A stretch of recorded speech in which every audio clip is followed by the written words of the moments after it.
It is February 7th, 1940, and the wind bites across the Buckinghamshire countryside with the kind of sharp, bitter cold that makes men hunch their shoulders and walk faster. In a nondescript Victorian mansion set back from the village of Bletchley, surrounded now by hastily erected brick buildings and huts, something extraordinary is happening that will change the entire course of the Second World War. A young mathematician named Alan Turing stands before a sheet of paper covered in the intercepted German military communications of the previous night. The text is gibberish to the casual observer, a meaningless string of letters that appears as random as throwing Scrabble tiles into the air. Somewhere in this chaos of characters lies the position of a German U-boat currently prowling the Atlantic. Somewhere in this encrypted noise is information that could save the lives of hundreds of sailors on British merchant vessels. Somewhere in these squiggles sits the answer to how Britain might push back against an enemy that has conquered Europe in less than a year. Within hours, working with a machine unlike anything that had existed before, Turing and his colleagues will unlock that message. The Germans will never know it. They will never suspect that their most closely guarded secret, the supposedly unbreakable Enigma cipher, has been systematically compromised. They will operate for nearly 4 more years under the assumption that their communications remain utterly secure, whilst British intelligence quietly reads their most sensitive orders as easily as Morning Post. This is the story of how a collection of gifted scientists, mathematicians, and chess champions working in secret isolation cracked the code that gave Britain an almost incomprehensible advantage. This is the story of the greatest intelligence triumph of the modern age, and how the Allies came to possess what might be called the most powerful weapon of the war, not a bomb or a gun, but information itself. The problem facing Britain in 1939 was fundamentally one of survival. After the German invasion of Poland in September, the United Kingdom and France found themselves in a conflict for which they were woefully unprepared. France would fall within 9 months. Britain would stand alone. The German military machine had swept across Europe with a devastating efficiency that seemed, at the time, almost inevitable. How could an island nation resist? The answer, it seemed, lay in the superiority of German forces in every conventional metric: more tanks, more aircraft, more soldiers. Yet there existed a dimension of warfare in which Britain might yet gain advantage: intelligence. Throughout the 1930s, the German armed forces had adopted a cipher machine called the Enigma. It was a marvel of engineering, a device that looked rather like a typewriter but operated on entirely different principles. When an operator typed a message, the machine would scramble it into an apparently random sequence of letters. The recipient, possessing an identical machine set to the same starting position, could reverse the process and read the original message. The Germans considered it utterly unbreakable. They had good reason for this confidence. The number of possible starting configurations for a standard 3-rotor Enigma machine was approximately 159 million. Even if one possessed a machine, guessing the correct setting for a single day would require, on average, trying approximately 80 million configurations. By hand, this would take centuries. The mathematical security appeared absolute. Yet the Germans made a critical mistake, several, in fact. They overestimated the machine's security. They created standardized procedures for its use that introduced patterns and repetitions.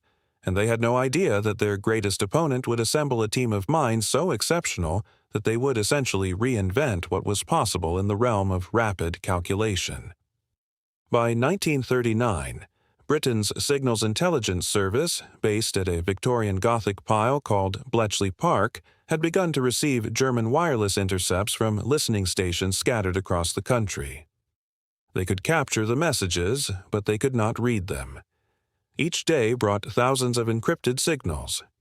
Each day the contents remained a mystery. Meanwhile, the U-boats were sinking British merchant vessels at an alarming rate. In 1940, they sank approximately 270 ships. By 1941, the figure had risen to nearly 500. Merchant sailors were dying in waters so cold that most who ended up in them would be dead within 15 minutes. The convoys bringing food, materials, and weapons from America to Britain were being decimated. The German Military High Command issued orders across all branches of the armed forces through Enigma. Invasion plans, troop movements, supply requirements, operational strategies, everything flowed through the machine. Without cracking it, Britain fought blind. With only the ability to read the enemy's communications, Britain might begin to see. The solution came through human ingenuity meeting mechanical innovation. At Bletchley Park, under the command of a brilliant chess master named Hugh Alexander, a team was assembled that included mathematicians who had won scholarships to Cambridge and Oxford, former crossword puzzle champions, language specialists, and logicians. The intellectual caliber was extraordinary, yet the tools they inherited from previous efforts were crude. The Poles had created a device called the bomba to assist with enigma breaking, based on early work by the brilliant Polish mathematician Marian Rejewski. This machine represented a conceptual breakthrough. Rather than trying to decrypt messages by hand, it automated the process of testing configurations. The British team, led by Turing, took this principle and reimagined it completely. The result was the bomb, a machine that was roughly the size of a large wardrobe, stood approximately 7 feet tall, and weighed about a ton. Imagine a piece of furniture crammed entirely with electrical circuits and rotating drums. The bomb contained 36 rotor drums, each representing a rotor from an Enigma machine. These drums would spin and clatter continuously as the machine cycled through possible configurations. The sound was extraordinary, a cacophony of mechanical motion that filled the hut where it operated. When the machine found a setting that satisfied certain mathematical criteria, it would stop, and the operators would record the result. Crucially, rather than testing random settings, the bomb worked from known elements of the encrypted messages. German operators, through lazy procedure, would often include the same phrases in their messages. Weather reports that began identically, routine administrative text. These repetitions, called cribs, gave the bomb something to lock onto. The operators would input the known plaintext and the corresponding ciphertext, and the machine would work backwards to discover the rotor positions. The entire process, from start to successful decryption, might take anywhere from 20 minutes to several hours, depending on complexity. The first bomb was built at the British Tabulating Machine Company's facility in Letchworth, Hertfordshire. As the campaign against the U-boats intensified, more machines were built. Eventually, there would be over 200 bombs operating at various locations. The construction was not simple. Each machine had to be individually engineered and calibrated. The rotor drums had to be manufactured to extraordinary precision. The electrical circuits had to be wired with absolute accuracy. The engineering achievements represented were as significant in their way as the mathematical breakthroughs. The machines hummed and clattered day and night. They were staffed by intelligence officers, primarily women, who understood the machine's quirks and could coax maximum efficiency from them. These operators became extraordinarily skilled at their work. Some could run the bombs so efficiently that they would yield results in a fraction of the anticipated time. The operational impact was immediate and transformative. Within weeks of the first successful Enigma decryptions, British naval forces had sunk the German raider Bismarck, using information gleaned from intercepted signals that revealed the ship's position and movements with precision that seemed, to German commanders, almost supernatural. German U-boat commanders, unaware that their wireless traffic was being read, transmitted their positions, fuel status, and operational orders in the belief that they were completely secure. British naval forces began to locate and sink U-boats with accuracy that the Germans could not explain. In one celebrated instance, a U-boat transmitting in the clear near the surface was located and attacked based on Enigma decryption. The Germans concluded that the British must possess some form of advanced radar or direction-finding technology. They never suspected the truth. We were simply reading their mail. The decrypts informed British commanders about German troop movements during the Battle of Britain. They revealed where German aircraft were being positioned. They exposed German invasion plans for Operation Sea Lion. Throughout 1941 and 1942, as the Germans introduced new rotor configurations and new Enigma variants, the team at Bletchley adapted. When the Germans introduced a 4-rotor Enigma for their naval communications, new bomb variants were designed to address it. The intelligence gleaned from Enigma decryption was compartmentalized under an umbrella designation called Ultra. Only a handful of the highest-ranking commanders knew its true source. Most believed the intelligence came from spies or reconnaissance. This security was absolute. Throughout the entire war, the Germans never definitively discovered that Enigma had been broken. Estimates suggest that Enigma intelligence shortened the war in Europe by several years. The disruption of German supply lines, the destruction of U-boat wolf packs, the prevention of surprise attacks, all flowed, at least in part, from the ability to read encrypted communications. If you are finding this interesting, a quick subscribe helps more than you know. When one compares the British Enigma effort with German attempts to develop cryptographic advantages, the contrast is instructive. The Germans, despite possessing the Enigma machine, made no serious effort to break Allied codes, convinced that their own systems were impregnable. When the German army did capture American cryptographic equipment and methods, the information was often misplaced or disregarded. The Americans, by contrast, had significant success against Japanese codes, particularly the JN-25 naval cipher, which American cryptanalysts broke through a combination of statistical analysis and intuitive leaps by brilliant individuals like the hydrologist Herbert Yardley. However, the Enigma problem was fundamentally more complex than the Japanese codes that American codebreakers tackled. The sheer number of possible configurations, the frequent changes in rotor settings, the introduction of new variants, all made the Enigma an order of magnitude more challenging. The British solution of automating the process of testing configurations through the bomb represented a conceptual leap that American codebreakers were not forced to make. The Americans could succeed through labor-intensive manual methods and statistical analysis. The British, lacking the personnel resources available to American intelligence, were forced to innovate in mechanical automation. The French, before their collapse, had possessed the most advanced cryptanalytic effort in the world.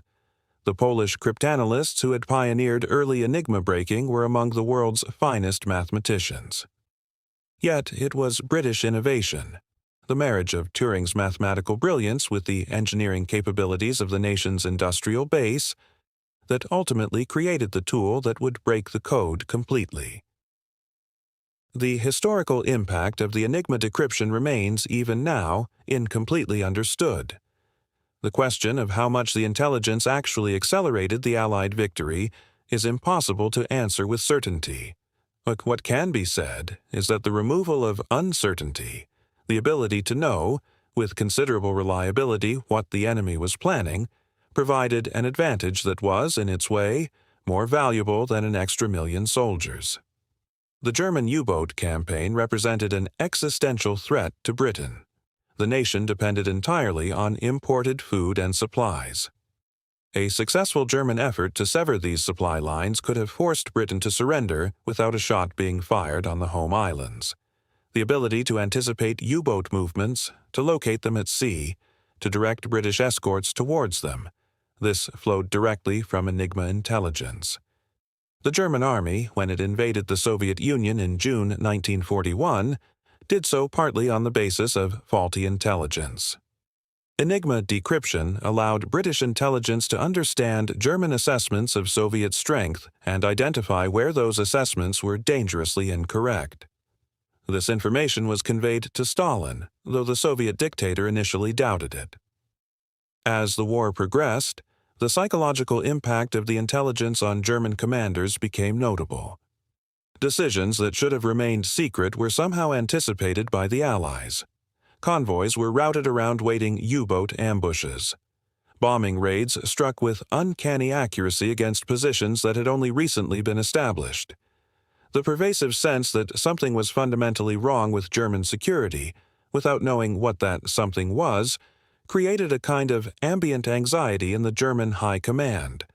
Officers would suggest alternatives to normal procedures, creating inconsistencies that made decryption easier. The Germans, ironically, made their code more vulnerable in their desperate attempts to understand why it seemed compromised. What remains today are fragments and echoes. Bletchley Park itself, the sprawling estate where so much of this work occurred, has been preserved as a museum. One can still visit the huts where the bombs operated. Displays explain the mathematical principles underlying the Enigma machine and its defeat. Several original Enigma machines are on display, as are reconstructed bombs. A handful of the original personnel from Bletchley are, or were until recently, still alive, and their accounts provide a human dimension to what can otherwise seem like an entirely abstract intellectual exercise. Return to February 7, 1940. Alan Turing sits before a sheet of paper. On it are numbers and letters that, moments earlier, were utterly impenetrable. Now they resolve into meaning. A German unit, somewhere in occupied Europe, has transmitted instructions. The bomb has done its work. The rotor positions are known. The message is decoded. On that single day, Turing and his colleagues might decode dozens of messages, then hundreds as the technology improved and the procedures refined. Each message represents a piece of the vast puzzle of German military intention. Each decryption adds a detail to the larger picture. Each day the work continued. The Germans remained utterly ignorant of their vulnerability. This was not a victory won through superior force. Britain in 1940 was weak militarily compared to Nazi Germany. It was a victory won through the application of abstract thinking to an apparently insoluble problem. It was a victory that demonstrated, with extraordinary clarity, that intellectual firepower could be as decisive as any bomb. The seemingly impossible task of reading an unbreakable cipher had been broken not through luck, but through the systematic application of mathematical insight and mechanical innovation. This is what changed everything. This is why, 70 years later, we still remember Bletchley Park. This is why Alan Turing remains a figure of profound historical importance.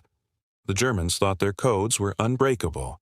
They were wrong, and in that wrongness lay the seeds of their eventual defeat.